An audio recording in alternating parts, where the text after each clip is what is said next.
आप खड्डों की जिंदगी गुजारेंगे, मंत्री जी आ रहे हैं तो खड्डे भरे जाएंगे।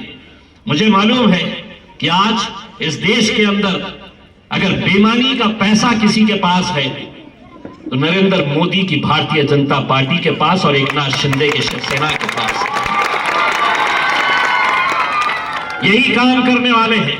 इलेक्शन आया तो बैग भर भर के लेके आओ, जाओ बस्तियों के अंदर, लगाओ कीमत इनकी कितनी हो सकती है।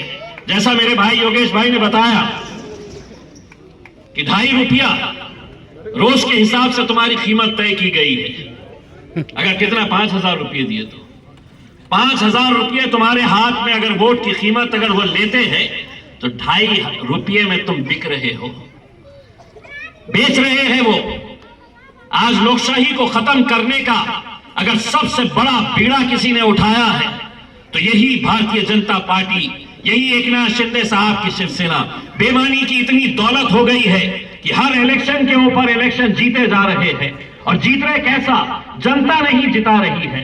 दौलत, पैसा फेंको, हर चीज समझ रहे हैं कि हम सत्ता में हैं, हुकूमत हमारी है, हुकूमत हमारी है तो पुलिस भी हमारी है, प्रशासन भी हमारा है, इलेक्शन कमीशन हमारे जेब में है, ईवीएम मशीन हम जैसा चाहे वैसा मरोड़ सकते हैं। वो सब चीजें उनके पास है, लेकिन जनता चौक में पूछो हमारे साथ है। यही जनता है जो उस कुर्सी के ऊपर ले जाकर बिठा सकती है, उस कुर्सी के ऊपर जहां पर देश का प्रधानमंत्री भी चाय वाला होने का दावा करके आज प्रधानमंत्री बन सकता है। एक चाय वाले को अगर देश का प्रधानमंत्री बना सकते हैं तो अब सोचिएगा कि जनता के अंदर कितनी ताकत है, उस वोट के अंदर कितनी ताकत है। लेकिन दुर्भाग्यवश इलेक्शन आया तो मैं मुसलमान हो जाता हूं, ये दलित हो जाते हैं, ये मराठा हो जाते हैं, ये तेली हो जाते हैं, सब अपने अपने समाज की बात करते हैं।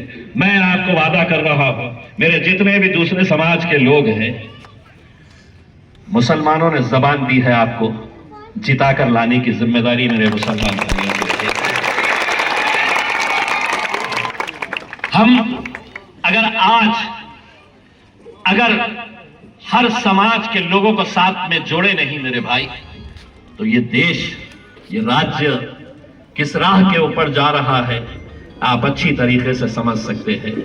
राजनीति का इतना घटिया स्तर मैं नहीं समझता हूं कि पिछले 75 सालों के अंदर देश ने देखा होगा उसमें, कि आज सिर्फ पैसे की बुनियाद के ऊपर इलेक्शन लड़ो, लड़ाओ, जीत के आ जाओ, कुर्सी के ऊपर बैठ जाओ, 5 साल भ्रष्टाचार, इसके अलावा और कुछ नहीं।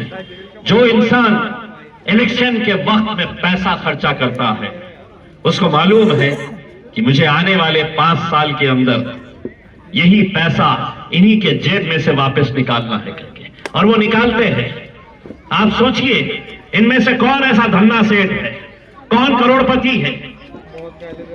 मुझे राहुल ने बताया कि जब ये दूसरी पार्टी के अंदर इनसे पूछा जा रहा था कि पैसा कितना है, कितने करोड़ खर्च कर सकते हैं, क्या आम आदमी सिर्फ अपनी काम की बुनियाद के ऊपर इलेक्शन नहीं लड़ेगा? बताइए मुझे, क्या आम आदमी जो समाज के लिए, जिसके अंदर एक तड़प है, क्या वो इलेक्शन नहीं लड़ सकता है? वो गरीब है, उसके पास पैसा नहीं है। मैं तो आप लोगों से ही अपील करूंगा, अब वो वक्त आया है, अगर ये ईमानदार लोग हैं, अगर ये लोग सही तरीके से आपका काम करने वाले हैं तो वोट तो दीजिए ही, लेकिन जेब में हाथ डाल के जितना पैसा भी अगर आप दे सकते हैं उतना पैसा भी देकर ऐसे लोगों को जिताकर लेकर आइए अपनी हैसियत के हिसाब से। कोई 100 रुपये दीजिए, कोई 500 दीजिए, कोई 1000 दीजिए, लेकिन जब तक हम ये अपना प्रतिनिधित्व, अगर हम चाहते हैं कि हमारे बीच में से कोई एक ईमानदार शख्स आए जो 5 साल अपने इस इलाके की सेवा करे, तभी जाकर ये मुमकिन होगा, वरना क्या है मालूम है मुझे, और मुझसे बेहतर कोई नहीं जान सकता है कि पैसे का नंगा नाच कैसा होता है करके। मैं खुद आपको ये गवाह खड़ा हुआ है इम्तियाज जलील, 2024 के अंदर 2 इलेक्शन मैंने हारा है, एक एमपी का इलेक्शन हारा। उस वक्त इस महाराष्ट्र के एकनाथ शिंदे साहब हेलीकॉप्टर के अंदर पैसे पैसा लेकर आए थे।